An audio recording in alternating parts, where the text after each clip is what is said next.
प्रतीक्षा तो अब मुझसे भी नहीं हो रही मैया। तो फिर मैया की इच्छा पूरी कीजिए प्रभु।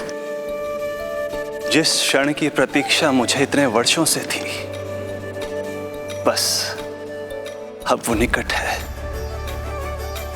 किंतु प्रभु, आपको तो माता देवकी का 8वां पुत्र बनकर जन्म लेना है, तो फिर 7वां पुत्र?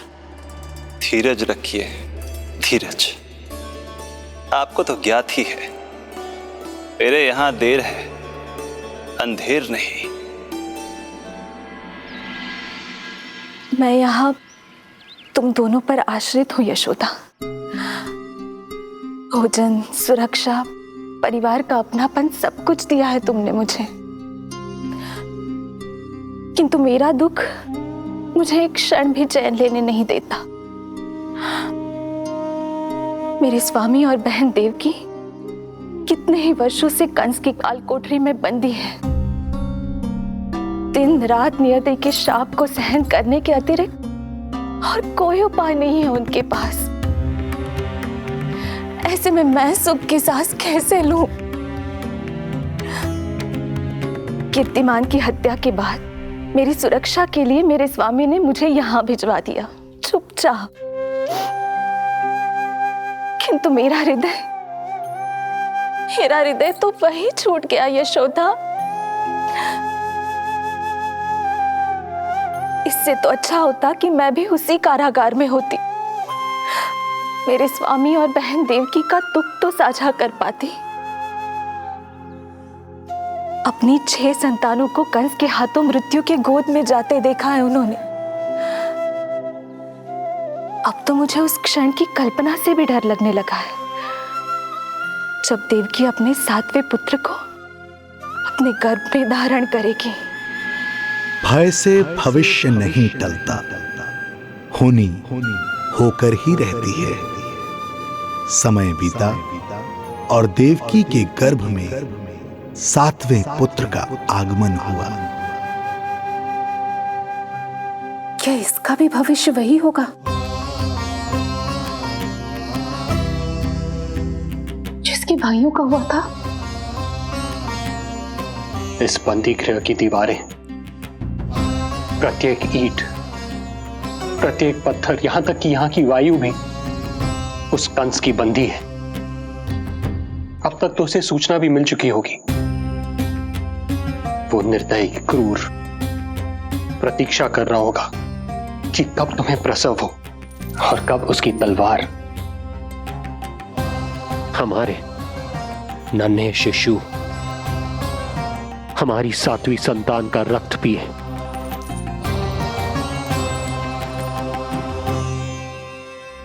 दुर्जन, तुम देवकी की कालकोठरी के बाहर स्वयं उपस्थित रहोगे, प्रत्येक पल 8 प्रहर।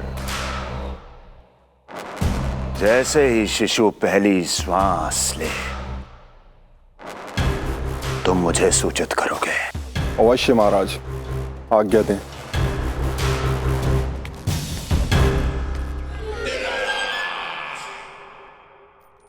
कुछ कीजिए स्वामी, कुछ कीजिए। मैं नहीं चाहती कि ये अपनी प्रथम श्वास इस बंदी गृह में ले। देवकी, विवशता से मेरा कलेजा भी फटा जा रहा है, किंतु इस काल कोठरी में बंद मैं कर ही क्या सकता हूं? किंतु इस सृष्टि के पालनहार, जगत की नियंता श्री हरि तो कर सकते हैं, तो फिर क्यों नहीं करते वो कुछ ऐसा कि कम से कम मेरी इस संतान का अंत उतना दुखद ना हो जैसा अन्य संतानों का हुआ था। क्यों नहीं करते वो कुछ? अरे क्यों नहीं करते? बताइए ना स्वामी, क्यों नहीं करते वो? क्यों नहीं करते? जो देवी भविष्य में मेरी मां बनने वाली है, उनकी करुणा भरी पुकार को मैं व्यर्थ कैसे जाने दे सकता हूं? कंस के राक्षस तत्व के अंत के लिए ऐसी माया की आवश्यकता है जो मेरी लीलाओं को क्रियान्वित भी कर दे और उसे भनक भी ना पड़े। ऐसी क्षमता और माया किसके पास है प्रभु?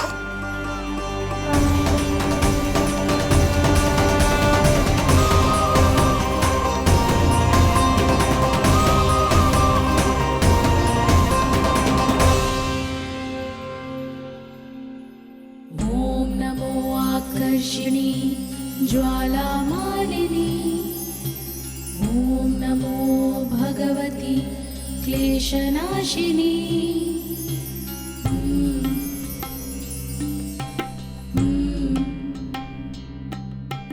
ओम नमो योगमाये सर्वमोहिनी। ओम नमो योगमाये सर्वर। आज्ञा दीजिए प्रभु। माता देवकी का गर्भपात करके उस संतान को रानी रोहिणी के गर्भ में स्थापित कीजिए देवी।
योग माया ने अपना कार्य पूर्ण किया।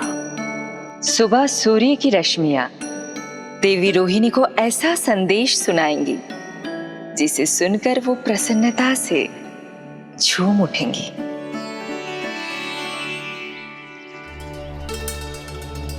यादव कुल के नए राजकुमार के आगमन पर बहुत बहुत शुभकामनाएं रानी।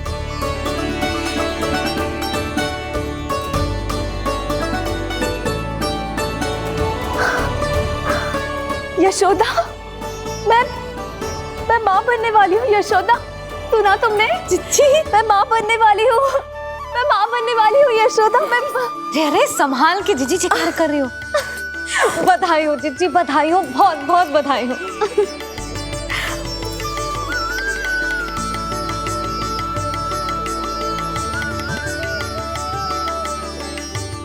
विधि का विधान भी विचित्र होता है। रोहिणी, जिनका ये पुत्र नहीं है, वो प्रसन्न है, किंतु देवकी, जिनका ये पुत्र है, वो व्याकुल है।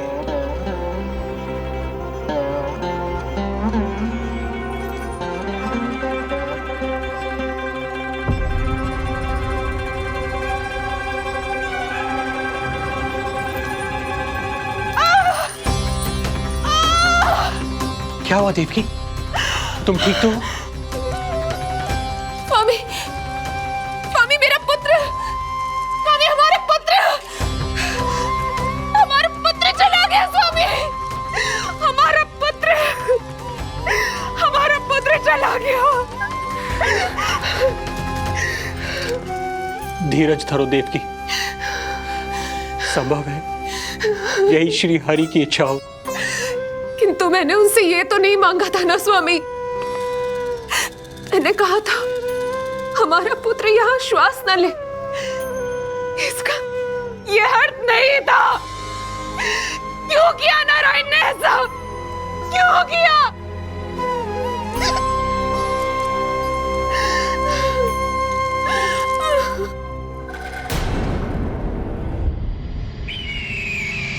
तो ये सत्य है महाराज, राजकुमारी देवकी का गर्भपात हो गया है। बच गया वो शिशु। किंतु यदि मेरे हाथों उसकी मृत्यु होती तो अधिक कष्ट होता उसे।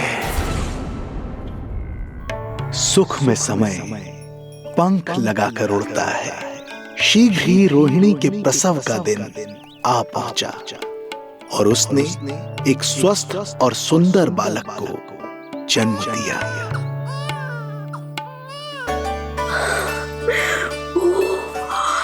लो जिज्जी, संभालो अपने लल्ला को, जी भर के निहार लो इसे।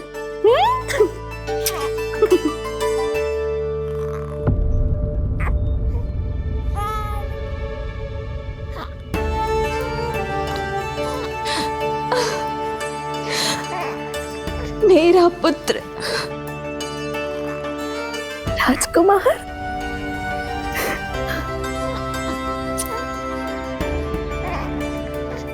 अच्छा जीजी, मैं तनिक इनको भी सूचना देकर आती हूँ।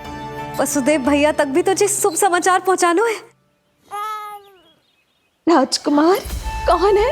हाँ, गोकुल का राजकुमार है। हाँ, गोकुल का राजकुमार है, मेरा बच्चा। बल तो इतना है कि पूछो ही मत आप। एक बार उंगली पकड़ लेना तो उसके बाद छुड़ाना अत्यंत कठिन हो जाता है। और दृष्टि ऐसी कि एक बार में मन मोह ले। भगवान श्री राम की भांति सबको प्रसन्न रखतो है। बस तो फिर उसका नाम बल राम रखना। तो फिर उसका नाम बल राम रखना। देवकी, बधाई हो, तुम छोटी मां बन गई। भैया, आप दोनों कछु चिंता ना करियो। बलराम का लालन पालन मेरा उत्तरदायित्व है। उसे कछु कमी ना होने दूंगा मैं।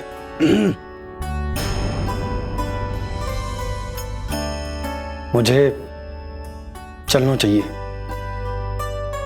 कितने वर्षों बाद तुम्हारे कारण शुभ समाचार मिला है हमें। श्री नारायण हमेशा तुम पर कृपा बनाए रखे।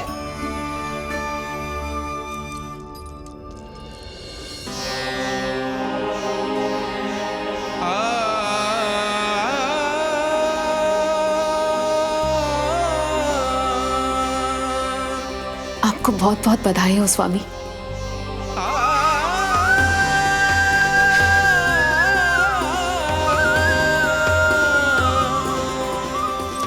देवकी, क्या हुआ?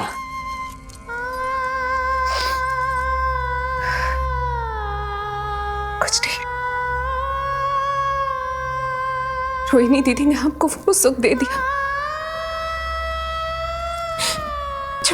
ना दे सकी। उन्होंने आपको संतान दे दी, किंतु मैं देवकी,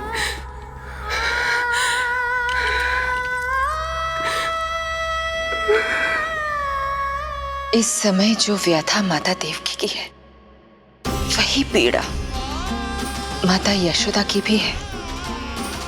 माता देवकी की ममता अपनी सभी संतानों को खोने की वेदना से त्रस्त है, तो माता यशोदा की ममता संतान ना होने के संताप में झुलस रही है। सत्य कहा देवी, मुझे आभास हो रहा है मैया यशोदा का हृदय मुझे अपनी गोद में खिलाने के लिए कितना व्याकुल है।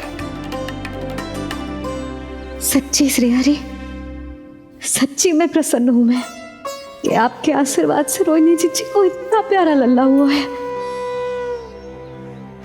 पर मुझसे क्या त्रुटि हुई नारायण? मुझे क्यों न दियो आपने लल्ला? मुझसे क्या त्रुटि हुई नारायण? मुझे क्यों न दियो आपने लल्ला?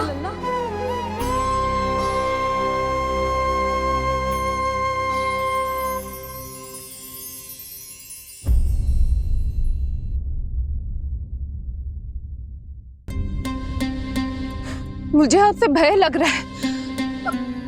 आप मेरे भैया नहीं हो सकते। सही कहा तूने। जो मेरे विनाश को जन्म दे, उस कुल घातिनी से मेरा कोई संबंध नहीं। महाराज, रक्त के संबंध क्रोध की अग्नि में मत झुलसाइए।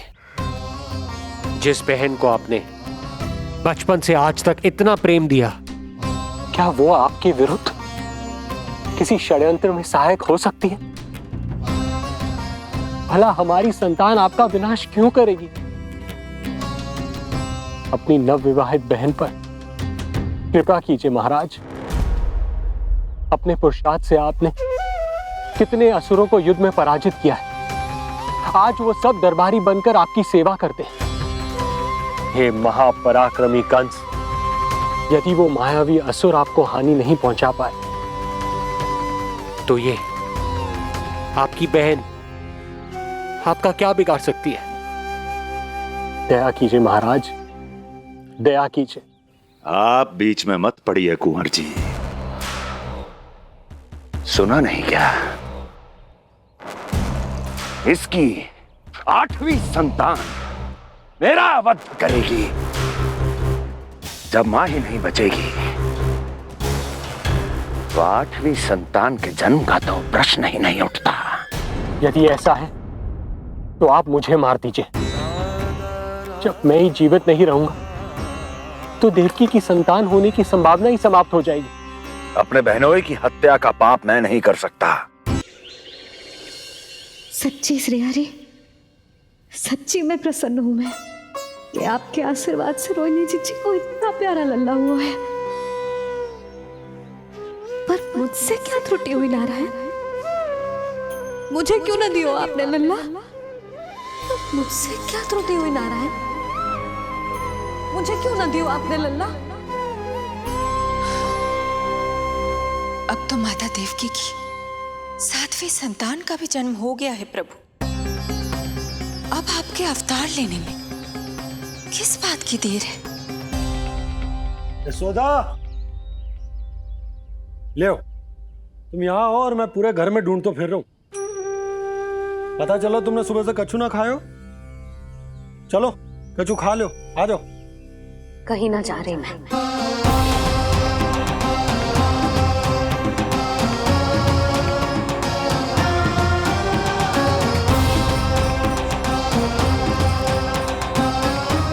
क्या हो वो? हरि को बांध के बैठी हूँ। जब तक मेरे प्रश्नों के उत्तर ना देंगे, ना कहीं जाऊंगी, ना कछु खाऊंगी। कौन से प्रश्न और कैसे उत्तर?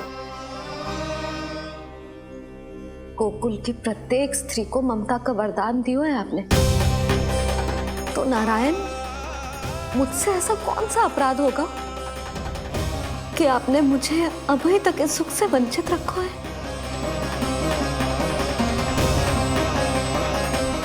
आज बोलना पड़ेगा प्रभु, बताना पड़ेगा कि आपने मुझे लल्ला क्यों न दी। क्या आपको पता ना है, जैसे भगवान अपने भक्तों के बिना अधूरे होते, वैसे मैया भी संतान के बिना अधूरी होते।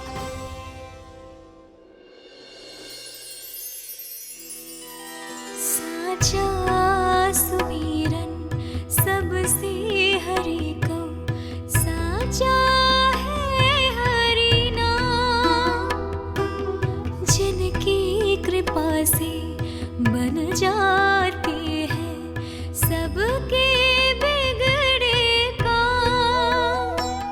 साचा सुमिरन। प्रभु, मैया यशोदा उसी वेदना का अनुभव कर रही है जिसका अनुभव उन्होंने पिछले जन्म में माता धारा के रूप में किया था।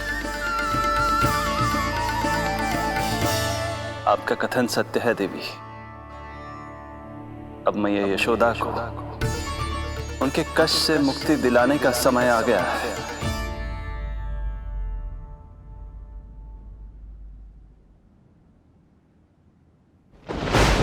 उठो पूर्णा, शीघ्र ही यशोदा के यहां पुत्र का जन्म होगा।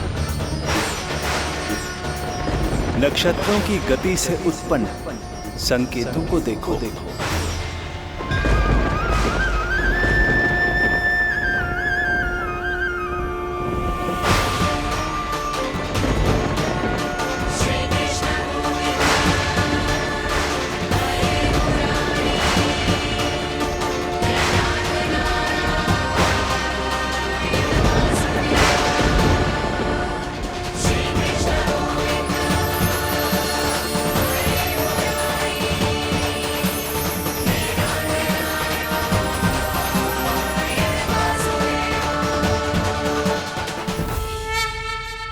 इतने विशेष कार्य के लिए इनका चुनाव।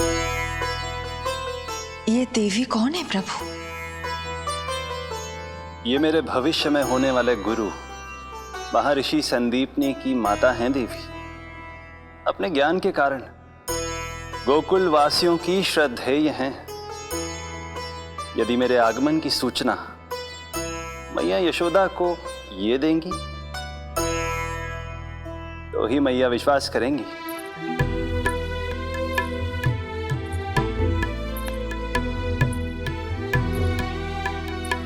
आंगन खाली, आंचल खाली, सूखे उपवन की मैं माली। क्यों ना मेरे भाग में ललना, क्या मेरे घर ना एगो पलना। विवश ना करो इतना मुझको, मिलेगो ना एक क्षण भी शयन को।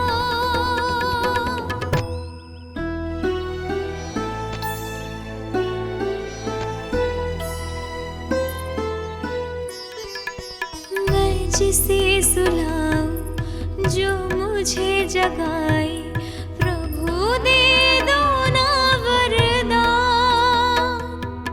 साचा सुमिरन।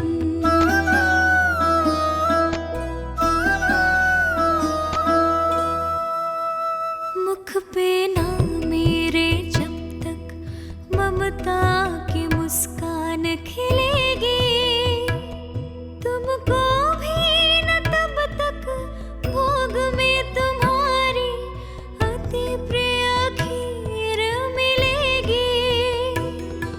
कसम प्रभु तुम्हें दे रही जसोदा, माखन भोग लगेगो तीखा।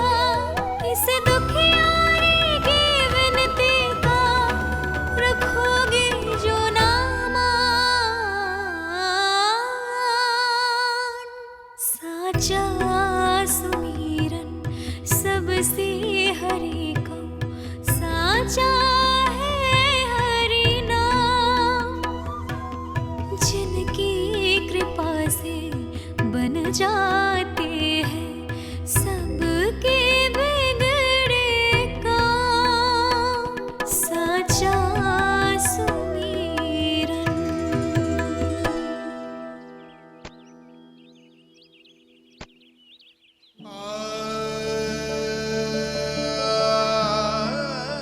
यशोदा, मैं तुम्हारी व्यथा समझ रहा हूं, पर खाना छोड़ना अच्छी बात ना है। श्री हरि तुम्हारी पुकार अवश्य सुनेंगे, भरोसा रखो। लो, कछु खा लो। भगवान से हट करना सही बात ना ही यशोदा।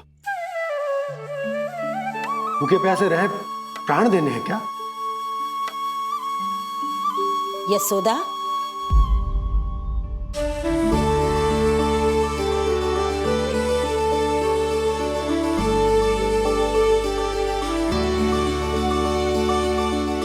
होने वाली मैया को अपने स्वास्थ्य का विशेष ध्यान रखना चाहिए।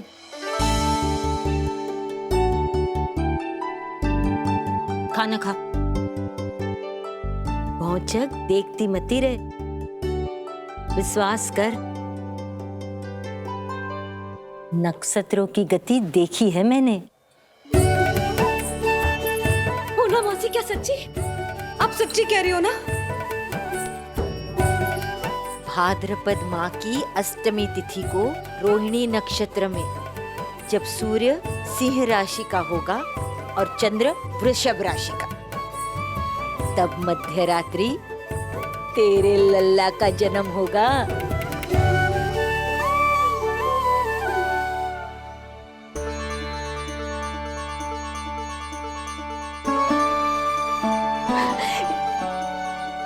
इतने वर्षों में कभी किसी ऋषि मुनि, किसी ज्ञानी ने हमें ऐसी आशा ना दी।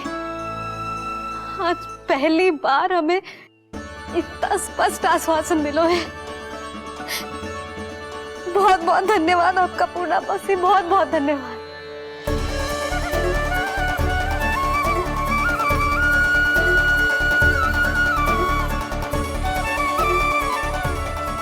ना, मौसी को धन्यवाद ना देते लाली, मौसी से आशीर्वाद लेते हैं। ला, लड्डू ला।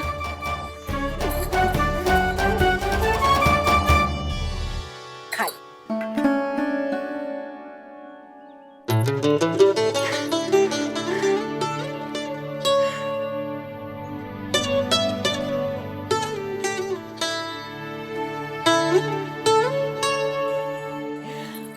बस अब तुझे केवल उस क्षण की प्रतीक्षा करनी है। मैं मैया बनने वाली हूँ। सुना आपने? मैं मैया बनने वाली हूँ, आप बाबा बनने वाले हैं। श्री हरि ने कृपा कर दी हम पर, तुम्हारे प्रश्नों के उत्तर दे दिए नारायण ने। चलो अब शीघ्रता से भोजन कर लो। मैं जा रही हूँ रोहिणी जीजी को बताने। अरे पर भोजन पूर्णा मौसी जो कह देती है वो हो के रहता है।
अरे मैं मैया बनने वाली हूँ, लल्लाओं को मारेगा। क्या? पूरी मौसी ने बताई। सच? अब अपने अंश का निर्माण करने का समय आ गया है।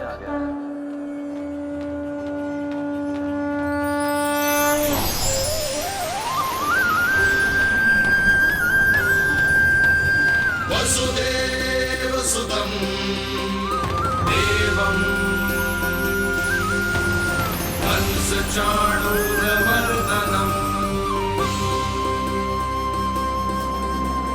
यशोदपरमानन्दम् कृष्णं वन्दे जगद्गुरुं कृष्णं वन्दे जगद्गुरुं कृष्णं वन्दे जगद्गुरुं कृष्णं वन्दे जगद्गुरुं कृष्णं वन्दे जगद्गुरुं कृष्ण कृष्ण कृष्ण कृष्ण कृष्ण कृष्ण कृष्ण कृष्ण।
किसके पुत्र हो? आपका।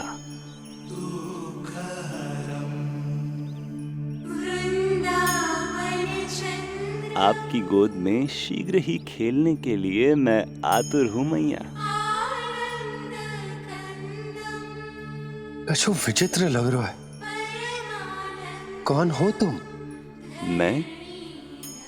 मैं हूं श्री विष्णु का अवतार।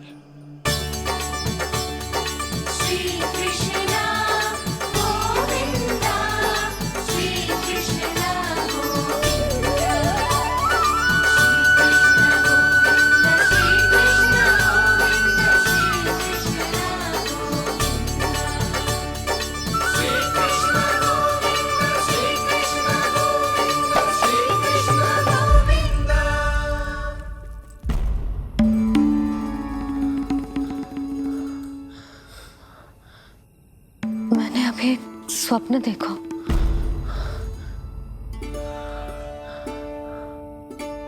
क्या वो स्वप्न वन में था?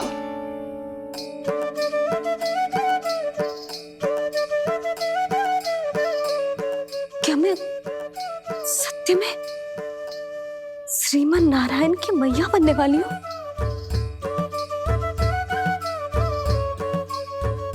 यशोदा ने स्वप्न में जो देखा था, सांसारिक माया के कारण वो उस पर विश्वास करने में असमर्थ थी। मुझे भरोसा ना हो रहा है। ये तो संभव ही ना है। मैं श्रीमन नारायण की मैया कैसे बन सकती हूँ? परंतु स्वप्न इतना सच्चा, इतना वास्तविक था यशोदा। ऐसा लगो जैसे स्वप्न ना है, सच की परछाई। आप मेरा उपहास कर रहे हो ना? अरे कल तक तो ये भी ना पता था कि मैं कभी मैया भी बन पाऊंगी कि ना। और आज आप कह रहे हो कि श्रीमन नारायण स्वयं मेरी कोख से जन्म लेंगे। ना ना, ऐसे उल्टे सीधे विचार मेरे मन में मत ही डालो आप। मैं तो साधारण सी स्त्री हूँ जो बस एक सामान्य सी मैया बनना चाहती है। मुझे तो बस एक सामान्य सा लल्ला चाहिए, छोटा नटखट प्यारा सा मेरा बाल गोपाल। मेरा लाडला होगा वो, मेरा राज दुलारा, मेरी आंखों का तारा।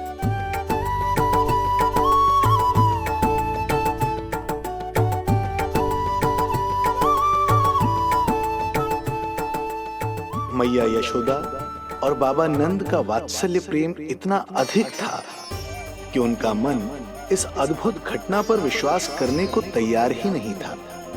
जिस स्वप्न को सत्य समझना था उसे मिथ्या मानकर भुला दिया उन्होंने, किंतु श्रीमन नारायण को आना ही था। स्वप्न साकार करने वाले को ही तो भगवान कहते हैं।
माता देवकी आपको जन्म देने वाली है, इसलिए उनके गर्भ में आपके अंश का समा जाना सर्वथा उचित ही है।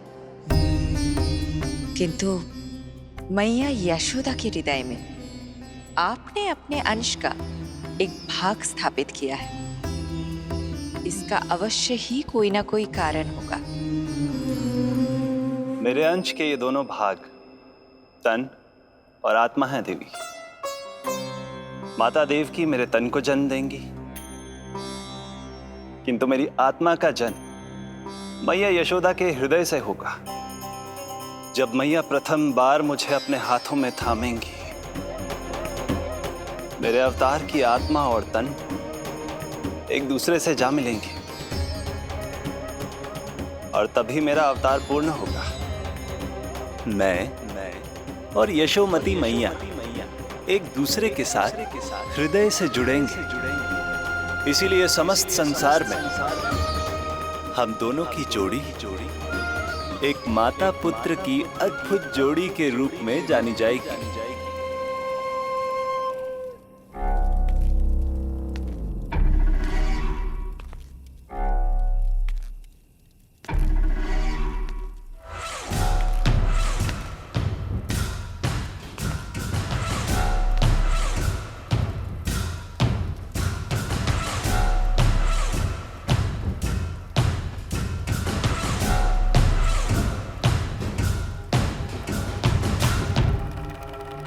अच्छे कर्म करने वाला व्यक्ति भले ही कितनी भी विपत्तियों से क्यों ना घिरा हो, वो शांतिपूर्ण गहरी निद्रा में सो पाने में सक्षम होता है। किंतु यदि कोई व्यक्ति दुष्ट हो, क्रूर अत्याचारी हो या चोरी, हिंसा, हत्या जैसे जघन्य अपराध करता हो, तो फिर भले ही उसके पास कितनी भी संपत्ति और शक्ति क्यों ना हो, वो कभी शांतिपूर्ण निद्रा में नहीं सो पाता।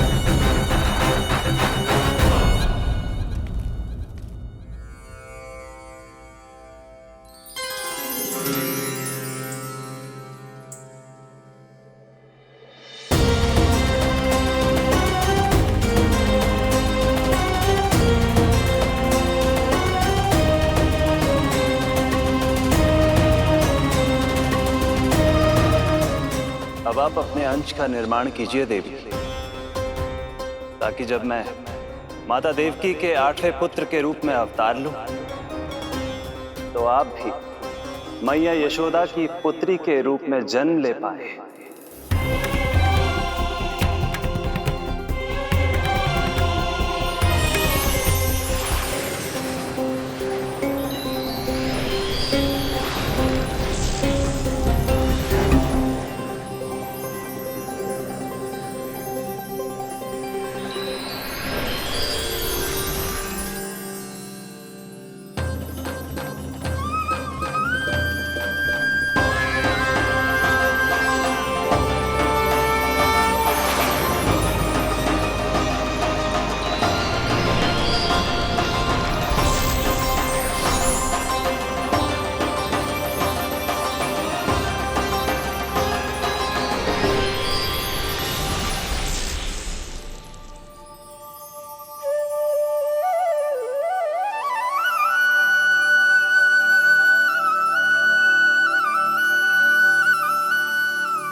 प्रभु के प्रताप से 9 माह ऐसे बीत गए मानो बस कुछ क्षण बीते हों। देखते ही देखते वो शुभ घड़ी, मैया यशोदा के लल्ला के जन्म की घड़ी आ गई।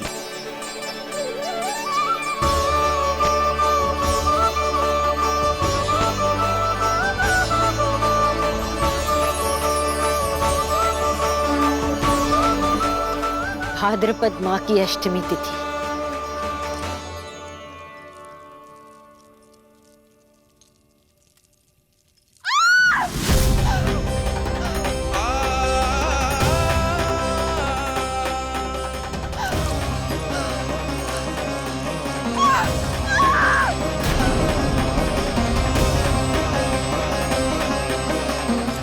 स्वामी, लगता है प्रसव पीड़ा आरंभ हो गई है।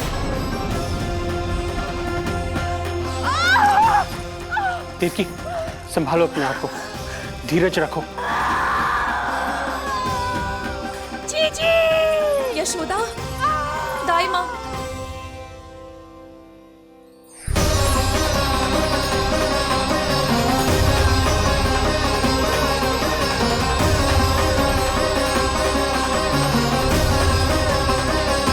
रोहिणी नक्षत्र, रोहिणी नक्षत्र।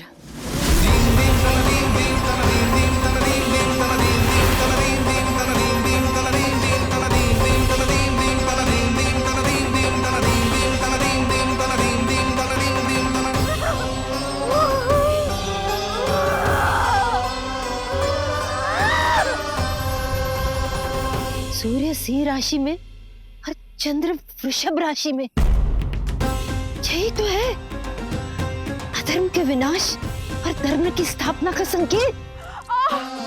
देवकी, तुम चिंता मत करो, सब ठीक हो जाएगा। किंतु कैसे स्वामी? भैया की तलवार की धार विनाश की बिजली बनकर मेरे आंखों के सामने चमक रही है। देवकी, तुम विश्राम करो।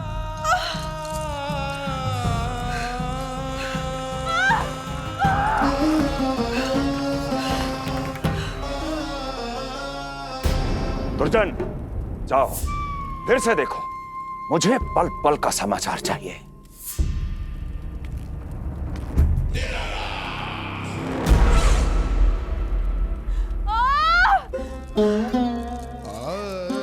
जैसे ही मेरा पुत्र मेरे सुरक्षित कोख छोड़कर इस संसार में आएगा, भैया कंस मेरी ममता को मिले इस वरदान को मुझसे छीन लेंगे। चिंता मत करो देवकी, ये हमारा 8वां पुत्र है।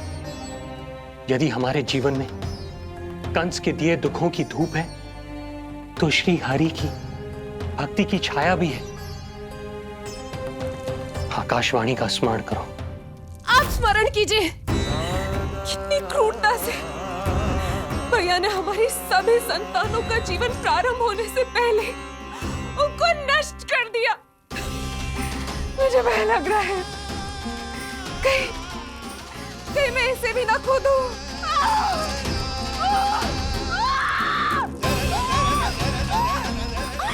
अब और प्रतीक्षा ना हो पाएगी मुझसे। अब और प्रतीक्षा ना हो पाएगी।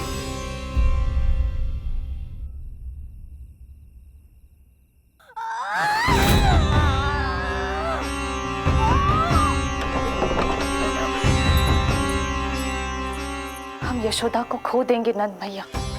यदि संतान का जन्म शीघ्र ही नहीं हुआ तो वो अत्यधिक पीड़ा में है। वैद्य जी ने जो प्रसव की घड़ी बताई थी वो भी कब की बीत चुकी है। भाभी, आप दाई माँ से कहियो कि मेरी पत्नी और संतान को बचाने की हर संभव चेष्टा करें। मैं यही प्रार्थना नारायण से कर दे। मंदिर चलो।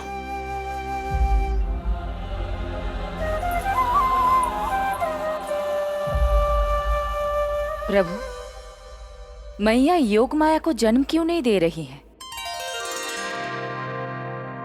मेरा ही तो शक्ति तत्व है योग माया। वो तभी जन्म ले सकती है जब मेरे 8वें अवतार श्री कृष्ण का जन्म होगा। तो प्रभु, अब आपको किस बात की प्रतीक्षा है? जब निश्चित प्रहर का अंत होगा और शून्य काल का प्रारंभ, तभी तो होगा जयंती योग, लल्ला के जन्म का योग। बस अब कुछ ही क्षणों।